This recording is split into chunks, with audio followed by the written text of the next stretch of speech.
Hello dear hello dear students. As you know that we have completed our two chapters, which are crop production and microorganisms friend and foe revision, which was only of 57 minutes. Dear students, I don't want to exceed that video so much, so I have made another video on these two chapters, which are coal and petroleum and combustion and flame. So let's start with coal and petroleum. So you have to watch this video till the end.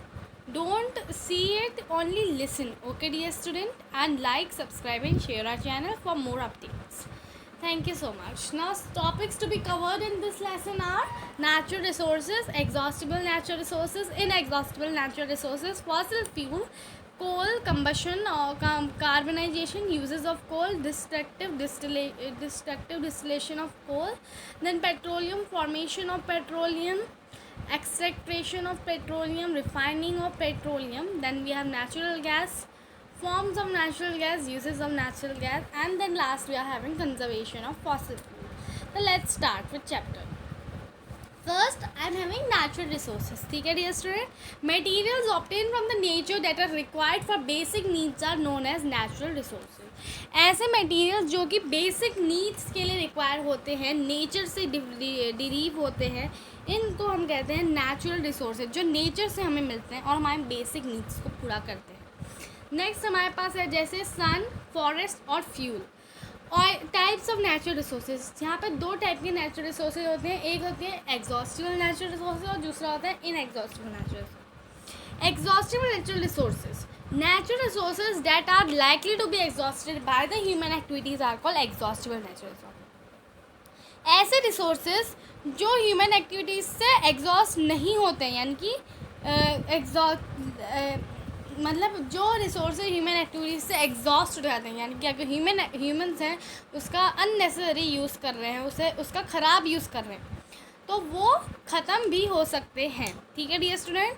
Example fossil fuel, forest और minerals. ठीक है, अब आते हैं inexhaustible natural resources. Natural resources that are not likely to be exhausted by human activities are known as inexhaustible natural resources.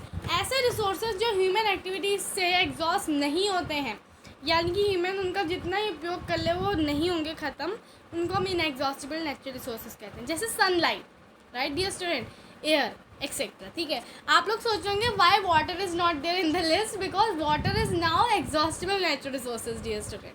पहले वो भी inexhaustible था, लेकिन अब वाटर जो है बहुत कमी है वाटर की, वाटर कभी भी ख़त्म हो सकता है, इसलिए अब वो एग्जॉस्टिबल नेचुरल रिसोर्सेज में आता है. अब आता है fossil fuel. Fossil fuel exhaustible natural resources. फॉसिल फ्यूल क्या है? एग्जॉस्टिबल नेचुरल रिसोर्सेज है डियर स्टूडेंट.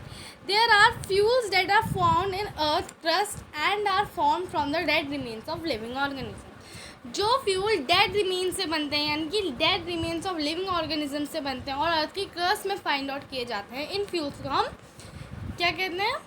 फॉसिल फ्यूल कहते हैं. These fuels are used as a source of energy. इन फ्यूल्स को हम as a source of energy use करते हैं.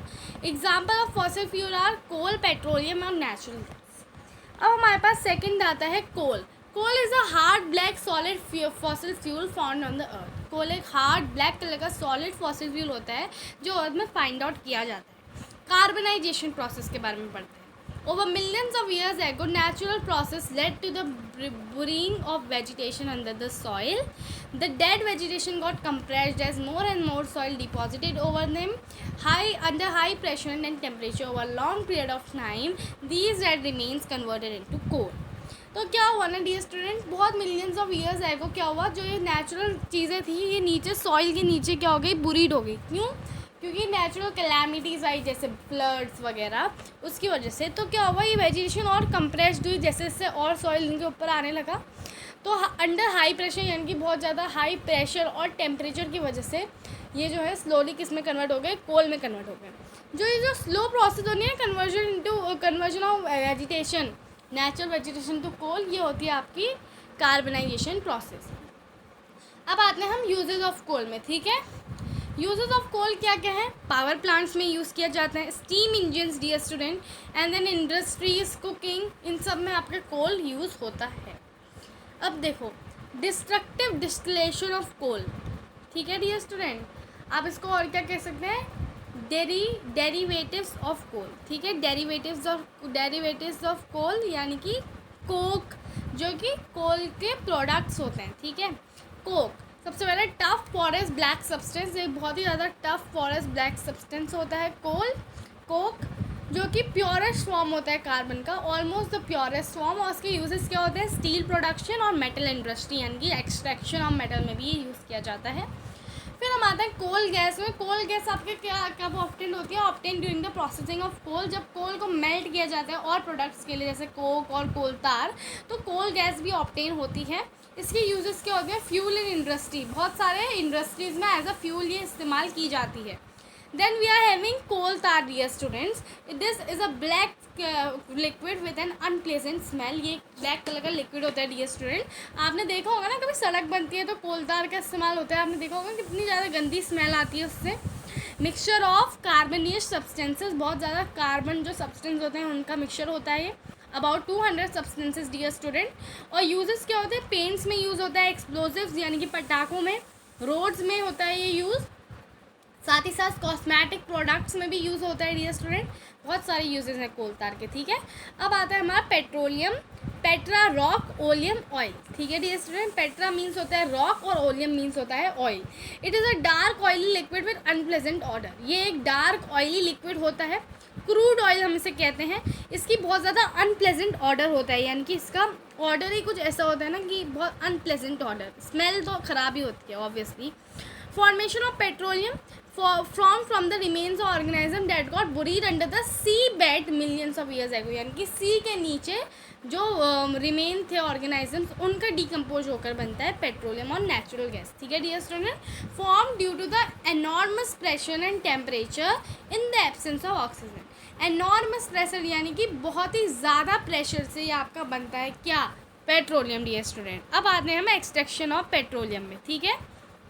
तो यहाँ पे देखो जो होता है एक्सट्रैक्शन ऑफ पेट्रोलियम, यानी कि पेट्रोलियम कैसे मिला हमें, ठीक है। Drilled and pipeline lowered into the earth, एक पूरी ड्रिल पाइपलाइन आपकी अर्थ के नीचे जाती है। Drilled pipe is lowered, it drills it further, उसके बाद और ड्रिल होती है, फर्दर और ड्रिल होती है। उसके बाद drilling pipe reach the deposit and pumps out the oil, finally उन्हें ऑयल मिल जाता है और फिर वो ऑयल को पंप कर लेते हैं, ठीक है dear student. Petroleum wells can also be found on both land and sea ocean, वो लैंड में भी फाइंड आउट हो सकते हैं और सी ओशियन में भी फाइंड आउट हो सकते हैं। I know that this is not in your NCERT book, but also आपको और जानकारी मिले तो इट्स वेरी गुड, राइट। तो अब हम आते हैं रिफाइनिंग ऑफ पेट्रोलियम में, ठीक है dear student. The process of separating the various constituent of petroleum is called refining. जब पेट्रोलियम के और भी अलग अलग सब्सटेंस को अलग किया जाता है तो इसको हम क्या कहते हैं, पेट्रोलियम रिफाइनिंग, ठीक है। कॉन्स्टिट्यूएंट ऑफ पेट्रोलियम, क्या क्या पेट्रोलियम से हमें मिलता है, पेट्रोल जो कि आपका यूज़ किया है पेट्रोल का, मोटर फ्यूल, एविएशन फ्यूल, ठीक है। Kerosene, fuel for stoves, lamps, jet engines, right. उसके बाद डीजल का fuel for heavy motor vehicles, lubricating oil, lubrication, paraffin wax dear student, ornaments, candles, vaseline, और फिर bitumen, you know dear student. तो आजकल कोल तार जो है यूज़ नहीं हो रहा है जितना बिटुमिन यूज़ होता है रोड सरफेसिंग के लिए, ठीक है, पेंट्स और रोड सरफेसिंग। उसके बाद petroleum gas in liquefied form which is liquefied petroleum gas which is fuel for home and industry, ठीक है। अब आपको एक टॉपिक बता देते हैं जो कि है petrochemicals. These are the chemicals obtained during the refining of petroleum. Petrochemicals वो केमिकल्स भी होते हैं जो नेचुरल गैस और पेट्रोलियम से बनते हैं, ठीक है डियर स्टूडेंट। अच्छा लगा है फैक्ट, ऐसा आपकी बुक में भी है, ठीक है। अब है natural gas. It is form from the remains of organism that got buried under the sea bed millions of years ago. Same process मैंने आपको बताया था, नेचुरल गैस भी फॉर्म होती है पेट्रोलियम के साथ, ठीक है। Generally found trap between the imperious rock along with the petroleum. Petroleum के साथ ही इम्पीरियस रॉक के बीच में ये ट्रैप हुई रहती हैं, यानी कि उस जगह में होती हैं। Forms of natural gas. Natural gas कितने फॉर्म में है, natural gas is converted into two forms for uses. दो फॉर्म से नेचुरल गैस को कन्वर्ट किया जाता है, एक तो है कंप्रेस नेचुरल गैस CNG और एक है लिक्विफाइड नेचुरल गैस, ठीक है। सबसे पहले कंप्रेस नेचुरल गैस के बारे में पढ़ते हैं। It has low cost of production, it can be transport through pipelines, trucks and ships, इसको हम ऐसे भी ट्रांसपोर्ट कर सकते हैं. It is use as fuel in light and vehicles. Light और व्हीकल्स में एज अ फ्यूल इसका इस्तेमाल किया जाता है. फिर आते हैं लिक्विफाइड नेचुरल गैस में. It has more cost of production. Compress में लो थी लेकिन लिक्विफाइड में मोर है. It can be transported through trucks and ship. उसको ट्रक्स एंड शिप से ट्रांसफ़र किया जा सकता है. It is use as fuel in heavy vehicle. जो बहुत ज़्यादा भारी व्हीकल्स होते हैं उसमें यूज़ किया जाता है. अब है other uses of natural gas. Natural gas और कौन कौन से चीज़ों में इस्तेमाल की जाती है. Electricity generation. इलेक्ट्रिसिटी जनरेशन में इस्तेमाल की जाती है और साथ ही साथ कुकिंग फ्यूल में भी इस्तेमाल की जाती है डियर स्टूडेंट. ठीक है. अब देखो हम लोग आते हैं नेक्स्ट में जो कि आपका कंजर्वेशन ऑफ फॉसिल फ्यूल. भाई फॉसिल फ्यूल की इतनी सारी अगर नेसेसिटी है, इतना सारा हमें चाहिए फॉसिल फ्यूल, भाई इनको कंजर्व भी तो करना पड़ेगा. कंजर्वेशन पढ़ते हैं. Switching off the engine at traffic signals. जब भी आप ट्रैफिक सिग्नल से रुकते हैं तो उस समय इंजन को ऑफ कर लीजिए क्योंकि थोड़ा टाइम तो लगेगा ही ताकि आपकी ग्रीन लाइट है ना. Regular maintenance of the vehicle, यानी कि रोज़ अपने व्हीकल्स का मेंटेनेंस करना चाहिए आपको. ठीक है. कहीं आपको ये देखना चाहिए कहीं पेट्रोल लीक तो नहीं हो रहा है, डीजल लीक तो नहीं हो रहा है. ठीक है. यूजिंग अल्टरनेटिव एनर्जी सोर्स, यानी कि अल्टरनेटिव जो सनलाइट आपको मिल रही है, सोलर एनर्जी है, उसको आपको यूज़ करना चाहिए. यूज़ ऑफ पब्लिक ट्रांसपोर्ट, यानी कि पब्लिक ट्रांसपोर्ट यानी कि अगर आपको सबको एक ही जगह में जाना है, आपकी बिग फैमिली है, तो आप ये नहीं कि भाई अलग अलग कार्स में जा रहे हैं, आपको एक ही कार में आना चाहिए. ठीक है. तो ये देखो ये आ गया कंजर्वेशन. अब हम आ जाते हैं माइंड मैप में डियर स्टूडेंट. ठीक है. तो natural resources are classified into exhaustible natural resources और इनएग्जॉस्टिबल नेचुरल रिसोर्सेज में. फिर एग्जॉस्टिबल नेचुरल रिसोर्सेज में आपका फॉसिल फ्यूल होते हैं. फॉसिल फ्यूल में हमने पढ़ा कोल में कार्बनाइजेशन प्रोसेस यूजेस डेरिवेटिव्स. उसके बाद फिर पेट्रोलियम एक्सट्रैक्शन और डिफाइनिंग. उसके बाद नेचुरल गैस डेरिवेटिव्स और यूजेस. उसके बाद फिर हमने पढ़ा कंजर्वेशन ऑफ फॉसिल फ्यूल. तो डियर स्टूडेंट यहाँ पे मैंने आपका कोल एंड पेट्रोलियम इतनी जल्दी ख़त्म कर दिया डियर स्टूडेंट. मैंने सिर्फ 11 मिनट्स में आपको पूरा चैप्टर पढ़ा दिया है. इमेजिन डियर स्टूडेंट अगर आपको कोई टीचर पढ़ा रहा होता तो 30 मिनट में आपका एक पार्ट रहता, लेकिन मैंने आपको सिर्फ 11 मिनट में पूरा चैप्टर को अच्छी तरह समझा दिया है. ठीक है. तो अब हम आते हैं हमारे नेक्स्ट टॉपिक में जो कि कंबशन एंड फ्लेम में. ठीक है डियर स्टूडेंट. तो dear student combustion and flame में जो टॉपिक्स टू बी कवर्ड हैं वो है introduction to the combustion, types of substances, ignition temperature, types of combustion, structure of flame, fuels और उसके बाद calorific value, harmful effects of burning fuel, fire triangle and fire extinguisher. तो ये है आपके कुछ टॉपिक जो मैं इस साइड पूरे चैप्टर में आपके कवर करने वाली हूँ डियर स्टूडेंट. तो लेट्स स्टार्ट. सबसे पहले कहते हैं इंट्रोडक्शन टू कंबशन. ठीक है डियर स्टूडेंट. कंबशन होता क्या है सबसे पहले हमें ये जानना होगा. Right. Burning of a substance in the presence of air oxygen to release energy is called combustion. कोई भी सब्सटेंस का बर्न होना in the presence of air that is oxygen to release energy. Right. इसको हम क्या कहते हैं combustion कहते हैं. It can be represented as substance, कोई भी फ्यूल लिया plus oxygen is equal to energy dear student. ठीक है. अब आता है क्लासिफिकेशन ऑफ सब्सटेंसेस. सब्सटेंसेस कैसे क्लासिफिकेशन होती है on the base of combustibility dear student. पहला है कंबस्टिबल सब्सटेंस और दूसरा है नॉन कंबस्टिबल सब्सटेंस. ठीक है. आप पढ़ते हैं difference. Combustible substance the substance that undergo combustion easily, जो कंबशन में आराम से चले जाते हैं, यानी कि उनमें फटाफट आग वाग लगने का सारा काम हो जाता है.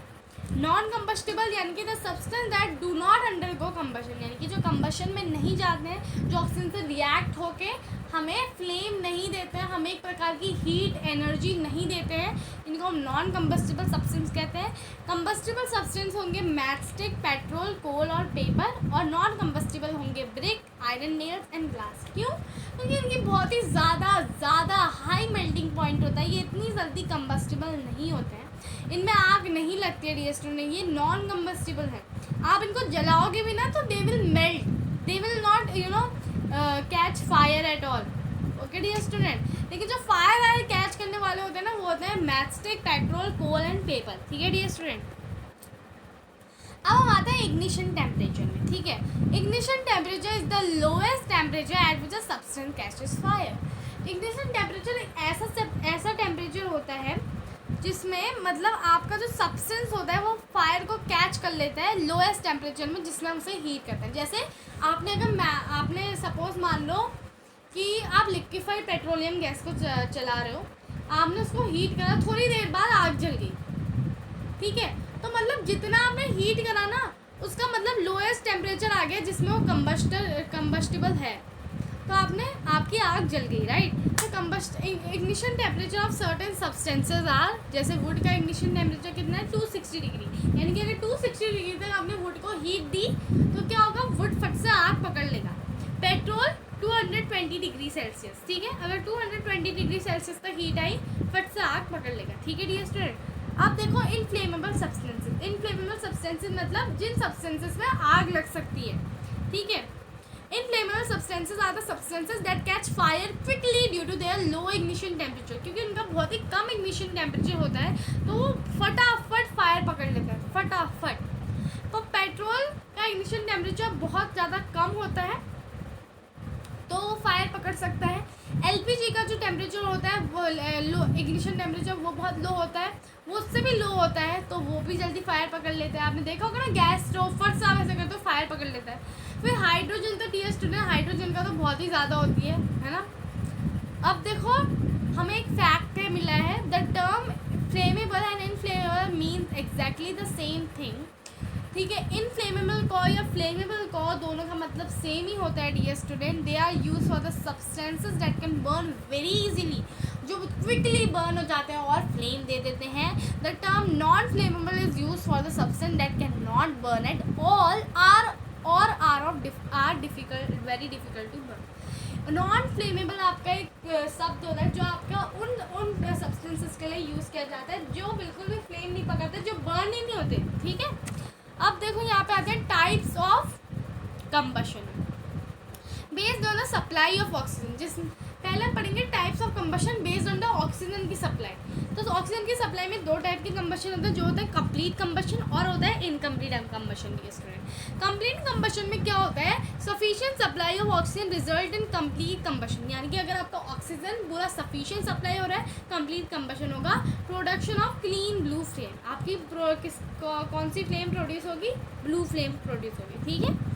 Production of carbon dioxide and water, आपको क्या क्या मिलेगा ऐसे एनर्जी, कार्बन डाइऑक्साइड और वाटर और हीट, ठीक है। तो ब्लू फ्लेम प्रोड्यूस होगी। अब देखो इनकम्प्लीट कंबशन में क्या होता है, limited supply of oxygen result in incomplete combustion, आपकी इनकम्प्लीट कंबशन होता है क्योंकि आपके पास लिमिटेड सप्लाई है, ठीक है।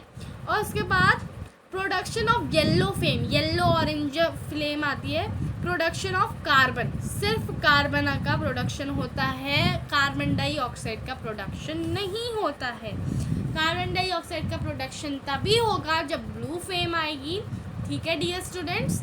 और आपका कंप्लीट कंबशन होगा, जब इनकम्प्लीट कंबशन होगा सिर्फ कार्बन का ही प्रोडक्शन होगा, ठीक है dear students. The process is similar to combustion occurs inside our body as well. यही सेम प्रोसेस हमारी बॉडी में भी होती है। इट्स अ कौन सी प्रोसेस डियर स्टूडेंट, जो हमारे पेट में भी कंबशन होता है डियर स्टूडेंट, आपको याद होगा कौन सी प्रोसेस होती है वो, रेस्पिरेशन। रेस्पिरेशन में आप ऑक्सीजन लेते हो, आपके लंग्स में जाता है, ठीक है, और फिर आप कार्बन डाइऑक्साइड छोड़ते हो, राइट। सेम प्रोसेस होती है कंबशन की। और कंबशन की एक और सिमिलर प्रोसेस होती है which is digestion dear student, है ना। आपके पार्ट जो होते हैं छोटे छोटे टुकड़ों में तोड़े जाते हैं और फिर वो डाइजेस्ट होते हैं। Types of combustion on the based of the requirement of external heat, external heat की रिक्वायरमेंट में जो वो होते हैं कंबशन, उनका बताते हैं, ठीक है। तो अब एक्सटर्नल हीट के उसमें कंबशन होते हैं तीन टाइप के, ठीक है। No external heat sources required और एक्सटर्नल हीट सोर्सेज रिक्वायर्ड। अच्छा, दो टाइप के आपके कंबशन होते हैं। No external heat sources required, यानी कि आपका ज़्यादा हीट सोर्स नहीं चाहिए भैया, रूम टेम्परेचर में भी जल जाएंगे हम। और एक होता है एक्सटर्नल हीट इज रिक्वायर्ड, आपको थोड़ा सा जलाना पड़ेगा, ठीक है। तो नो एक्सटर्नल हीट में देखते हैं हमारे पास एक टाइप का कंबशन है जो कि है स्पॉन्टेनियस कंबशन। तो ये क्या होता है, the substance suddenly burst into a flame, अचानक से अगर ज़्यादा ही टेम्परेचर आ गया सब्सटेंस खुद ही बिल्कुल क्या कहते हैं फ्लेम में बदल जाएगा विदाउट एनी आपको भाई एक्सटर्नल हीट, ठीक है। तो combustion of phosphorus, combustion of phosphorus dear student, combustion of phosphorus में क्या होता है ना, आपने वाइट फॉस्फोरस देखा है, वो रूम टेम्परेचर में भी आपका स्पॉन्टेनियसली बर्न हो जाता है, ठीक है। अब आते हैं हम एक्सटर्नल हीट इज रिक्वायर्ड, जिसमें आपको थोड़ा सा जलाना तो पड़ेगा, रैपिड और एक्सप्लोजन। तो रैपिड कंबशन में क्या होता है, the substance burn rapidly to produce heat and light, बिल्कुल अचानक से बर्स्ट होता है हीट और लाइट प्रोड्यूस करने, जैसे combustion of an mastic, mastic को आप थोड़ा सा फ्रिक्शन दे दो वो फट से हीट और लाइट प्रोड्यूस कर देती है। अब हम आते हैं एक्सप्लोजन्स में, the substance undergoes sudden reaction on ignition temperature to produce heat, जैसे ही थोड़ा सा जलाया तो क्या होता है, अचानक से हीट, साउंड और लाइट तीनों आती है। तो combustion of an fire cracker dear student, आपने देखा होगा ना कि भाई जैसे ही थोड़ा सा जलाया तो क्या हुआ, फट से हीट लाइट सब प्रोड्यूस हुआ, फट से फट गया, है ना। तो ये होता है आपका explosion. Spontaneous combustion of coal dust has resulted many disastrous fire in the coal mines, क्योंकि कोल डस्ट का जो कंबशन होता है ना स्पॉन्टेनियस, इसने बहुत सारा मतलब कोल माइंस में डिस्ट्रक्शन किया है डियर स्टूडेंट। अब आता है स्ट्रक्चर ऑफ फ्लेम में, ठीक है। तो फ्लेम का 3 कलर होता है डियर स्टूडेंट, अगर आप अभी अपनी बुक में देखें तो प्लीज़ मेरे स्क्रीन की तरफ देखिए, यहाँ पे मैं आपको कुछ दिखा रही हूँ। पहले मैं आपको दिखाऊंगी सबसे पहले ब्लैक। आपकी ना फ्लेम कैसी होती है, देखो सबसे पहले मैंने यहाँ ब्लैक करा, मेरे को एक बार ना इसका साइज़ भी बढ़ा देती हूँ थोड़ा, एक मिनट। हाँ डियर स्टूडेंट, ये देखो डियर स्टूडेंट, ये है काला, उसके बाद थोड़ा ऊपर गए येलोइश, उसके बाद फिर थोड़ा और ऊपर गए डियर स्टूडेंट आपको मिला थोड़ा ऑरेंज, उसके बाद थोड़ा और ऊपर गए ब्लू। यही होता है कुछ फ्लेम के कलर्स डियर स्टूडेंट, मैंने अच्छे से नहीं बनाए थे लेकिन वही होते हैं, ठीक है। तो जो ब्लू वाला होता है ना, the outer most non luminous zone, जिसमें ज़्यादा हाई लाइट नहीं होती है, लेकिन ये हॉटेस्ट जोन होता है, इसका टेम्परेचर अबाउट 1400 डिग्री सेल्सियस होता है, 1400 आपका इसका टेम्परेचर होता है। ब्लू इन कलर होता है, ये कंप्लीट कंबशन होता है यहाँ पे। अब आते हैं हम मिडिल जोन में, जो कि होता है लुमिनियस, जो कि आपको बहुत ज़्यादा ब्राइट दिखता है, मॉडरेटली हॉट, यानी कि यहाँ मीडियम हॉट होता है, टेम्परेचर होता है 1200 डिग्री सेल्सियस के उसमें, और ये येलो कलर का होता है, और यहाँ कंप्लीट कंबशन होता है डियर स्टूडेंट, ठीक है। अब हम आते हैं इनर मोस्ट, जो कि होता है आपका डार्क जोन, और ठीक है। तो अब ये देखो लीस्ट हॉट जोन, यहाँ पे बहुत ही कम गर्म होता है, टेम्परेचर इसका 600 डिग्री सेल्सियस होता है, और ये ब्लैक होता है कलर में, कंटेन्स अनबर्न्ड वैक्स वेपर्स, ठीक है। और यही वैक्स वेपर वेपराइज होकर आपको कम हीट यानी कि फ्लेम में देती है, ठीक है। अब देखो एक 2 टाइप के सब्सटेंस होते हैं, ठीक है, नॉन फ्लेमेबल और फ्लेमेबल सब्सटेंस। अब देखो यहाँ पे ज़रूरी नहीं है कि आपका हर सब्सटेंस बर्न हो रहा हो, वो फ्लेमेबल सब्सटेंस है, लेकिन वो आपको फ्लेम नहीं दे रहा है, लाइट नहीं दे रहा है, लेकिन बर्न वो भी हो रहा है। The substance that do not vaporise while burning do not produce flame, जो सब्सटेंस जलते समय वेपराइज नहीं होते हैं वो फ्लेम प्रोड्यूस नहीं करते हैं, जैसे कि charcoal burning without flame. Then the substance which vaporise while burning produce flame, जो बर्न होते समय वेपराइज होते हैं वो हमें फ्लेम भी प्रोड्यूस करते हैं, जैसे कैरोसिन ऑयल देखा है आपने, burning with the flame in the lamp, क्योंकि उसमें वेपराइज होते हैं कुछ मॉलिक्यूल्स। अब हम आते हैं यहाँ पे 6 जो गया फ्यूल। तो फ्यूल क्या होते हैं, fuel are the combustible substance that produce sufficient amount of heat upon the combustion, जब उनमें कंबशन किया जाता है, ऑक्सीजन के साथ रिएक्ट किया जाता है, हीट किया जाता है, तो क्या करते हैं, हीट प्रोड्यूस करते हैं। सॉलिड फ्यूल जो है आपके वुड और कोल हैं, और liquid fuels petrol, kerosene, diesel, gaseous fuel आपके LPG, CNG और LNG भी होती है, ठीक है, लिक्विफाइड नेचुरल गैस। तो यहाँ पे देखो ये सब जो है आपको मैंने आपकी क्लासिफिकेशन भी कर दी सॉलिड, लिक्विड और गैशियस फ्यूल में। अब देखो all combustible substance are not fuel as some combustible substance like paper and do not produce significant amount of heat upon the combustion. हर कोई कंबस्टिबल सब्सटेंस आपका फ्यूल नहीं हो सकता, क्योंकि पेपर भी आपका कंबस्टिबल सब्सटेंस है, लेकिन वो कहीं ना कहीं जो है हीट उतनी प्रोड्यूस नहीं करता है, वो सिर्फ बर्न होता है, फ्लेम प्रोड्यूस करता है, हो गया बस उसका काम। लेकिन फ्यूल आपके हीट भी प्रोड्यूस करते हैं डियर स्टूडेंट, ठीक है। यहाँ पे देखो ideal fuel, the ideal fuel should have the following characteristics. सबको पता है ना आइडियल मतलब कि जो सबसे अच्छा फ्यूल होता है, ठीक है, उसके पास कुछ कैरेक्टरिस्टिक्स होनी चाहिए ना, जिससे कि हम उसको अच्छा फ्यूल माने। ईजी अवेलेबिलिटी, यानी कि आराम से अवेलेबल हो जाए।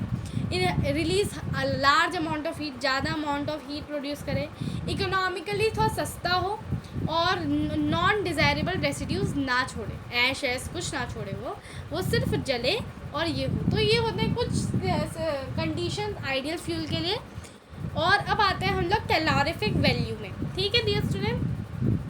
Calorific value is the heat energy in KJ, ठीक है डियर स्टूडेंट। केजे आप kilo joule produced on the complete combustion of 1 kg fuel. 1 kg fuel में जितनी हीट प्रोड्यूस की जाती है उसको हम कैलोरीफिक वैल्यू कहते हैं डियर स्टूडेंट। कैलोरीफिक वैल्यू का आपका फॉर्मूला है निकालने के लिए, amount of heat produced in KJ which is kilo joule and mass of fuel KG, कितना किलो फ्यूल यूज़ करा है, ठीक है।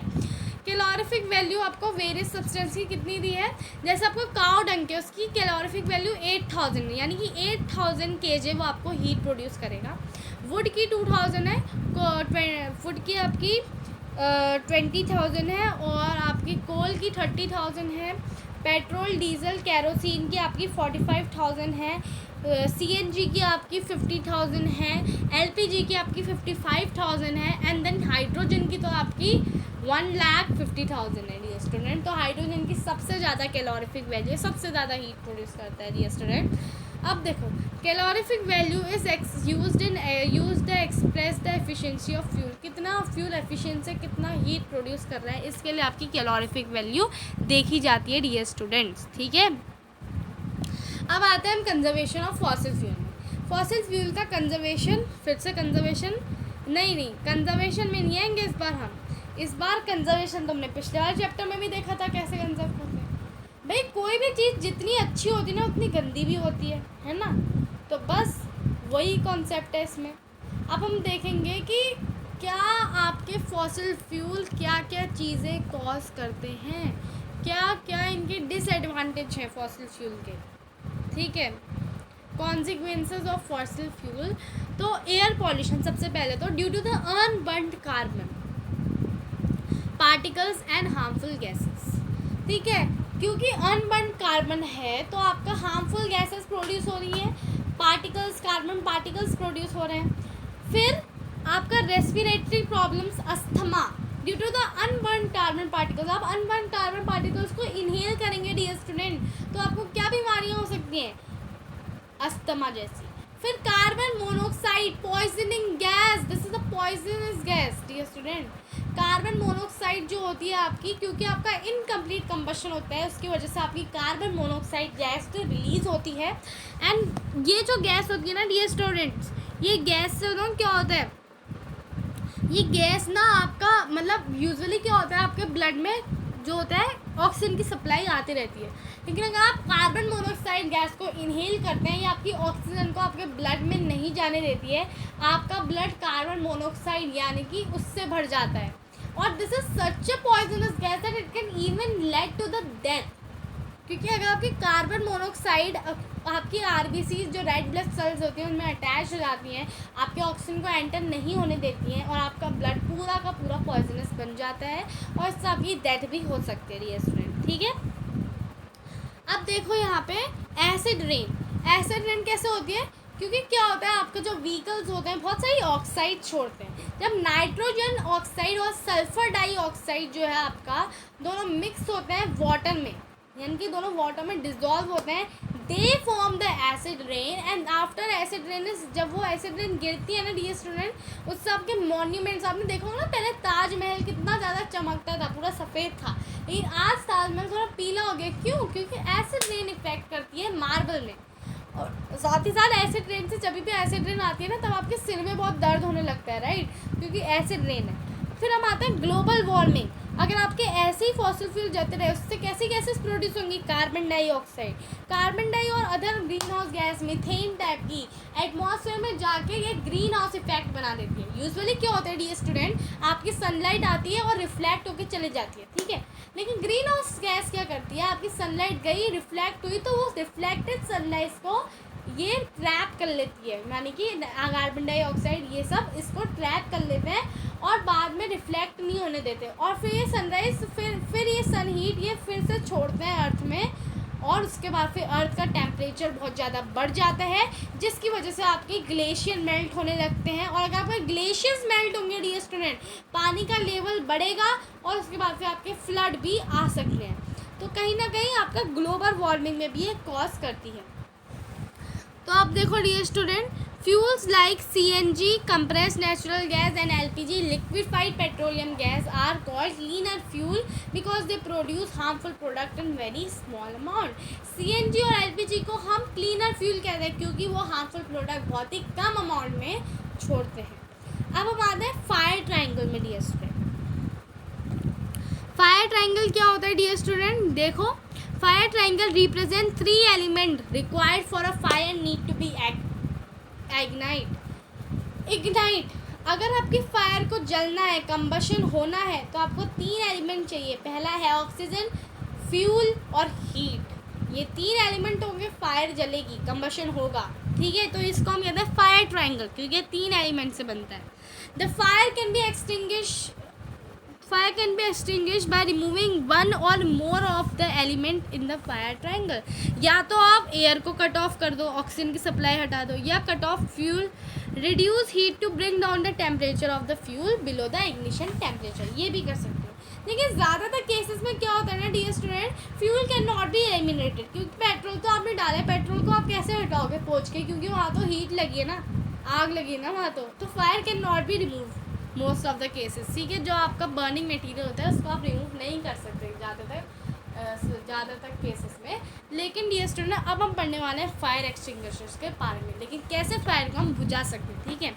Water, blanket, sand, carbon dioxide, अब इनके बारे में पढ़ते हैं। वाटर, अब fire triangle represent 3 elements required by a fire needs to be ignite. तो आपका वाटर क्या करता है ना, वाटर आपका हीट को पूरा हटा देता है, यानी कि उसका इग्निशन टेम्परेचर बिलो कर देता है, ठीक है। तो उससे आपकी कंबशन बंद हो जाता है। ब्लैंकेट क्या करता है, ब्लैंकेट को आप डालते हो ना तो क्या होता है, ऑक्सीजन की सप्लाई कट हो जाती है, बस कहाँ से होगा कंबशन। आपने देखा होगा ना, ज़्यादातर किसी के कपड़ों में आग लगती है तो उसको फट से ब्लैंकेट से ढक देते हैं ताकि उसमें ऑक्सीजन की सप्लाई कट हो जाए और आपका जो है कंबशन बंद हो जाए। फिर आता है आपका सैंड डियर स्टूडेंट। सैंड आपकी ऑक्सीजन की सप्लाई कट कर देता है, ठीक है। उसके बाद कार्बन डाइऑक्साइड देख लो, ये तो पूरा एकदम ऊपर से ब्लैंकेट बना देती है और कार्बन डाइऑक्साइड की सप्लाई भी कट कर देती है, साथ ही साथ आपके फ्यूल का जो टेम्परेचर होता है उसको भी रिड्यूस कर देती है, ठीक है dear student. Water not suitable for extinguishing fire in the following. Water लेकिन कोई चीज़ों में फायर एक्सटिंग्विश नहीं कर सकता, जैसे ऑयल। डियर स्टूडेंट, अगर आपका ऑयल जो है ना वो वाटर से मतलब क्या होता है, आपके वाटर जो है वो ऑयल से हैवियर होता है, यानी कि ऑयल तो लाइटर है, वो तो वाटर के ऊपर ही फ्लोट करेगा ना। अगर आपने वाटर फेंका भी तो वाटर तो नीचे ही जाएगा, ऑयल ऊपर रहेगा, यानी कि ऑयल अभी तक है तो बस अभी तक आपकी आग जलती रहेगी, वो स्टॉप ही नहीं होगी। इलेक्ट्रिकल इक्विपमेंट, वाटर तो बेटा आपका गुड कंडक्टर ऑफ इलेक्ट्रिसिटी होता है, अगर आप उसको इलेक्ट्रिकल इक्विपमेंट में डालोगे आग जलती ही रहेगी, बंद ही नहीं होगी, जबकि वो और आग कंडक्ट करेगा, है ना डियर स्टूडेंट। वाटर में conduct electricity and electrocute the person trying to douse the fire. और जो पानी फेंक भी रहा है ना और ज़्यादा, उसको भी करंट लग सकता है, कि वाटर तो गुड कंडक्टर है। अब हमारे यहाँ पे कंबशन और फ्लेम का माइंड मैप आ जाता है dear student. Combustion and flame, उसके बाद कंबशन आपका रिजल्ट करता है 2 टाइप्स में, types of substances, types of combustion और types of substances. Types of substances में नॉन कंबस्टिबल सब्सटेंस और कंबस्टिबल सब्सटेंस, और फिर आपके आता है कंबस्टिबल सब्सटेंस में फ्यूल। उसके बाद फ्यूल का हम निकालते हैं कैलोरीफिक वैल्यू, फायर ट्राइंगल, उसके बाद ignition temperature, fire extinguisher, harmful effects of burning fuel, calorific value, और फिर हमने फ्लेम में पढ़ा फ्लेम, स्ट्रक्चर ऑफ फ्लेम। तो डियर स्टूडेंट, ये रहा आपका mind map. I hope that आपको वीडियो बहुत ही इंटरेस्टिंग लगा हो, क्योंकि मैंने सिर्फ और सिर्फ 34 मिनट्स में आपके ये 2 चैप्टर भी कंप्लीट कर दिए हैं। ये वीडियो अगर आपने एक बार देख लिया तो आपका कंबशन और फ्लेम और कोल एंड पेट्रोलियम पूरा क्लियर होने वाला है। तो डियर स्टूडेंट, अगर आपने मेरा वाला चैप्टर का नहीं देखा है जो कि माइक्रो ऑर्गेनिज्म, फ्रेंड एंड फो और क्रॉप प्रोडक्शन का है, तो अभी जाके देख लो, क्योंकि उसमें भी मैंने बहुत अच्छे से समझाया है। तो thank you dear student for watching the video. I hope that you have understood all the things. Thank you so much. Subscribe, like and share and also do bell icon. थैंक यू so much.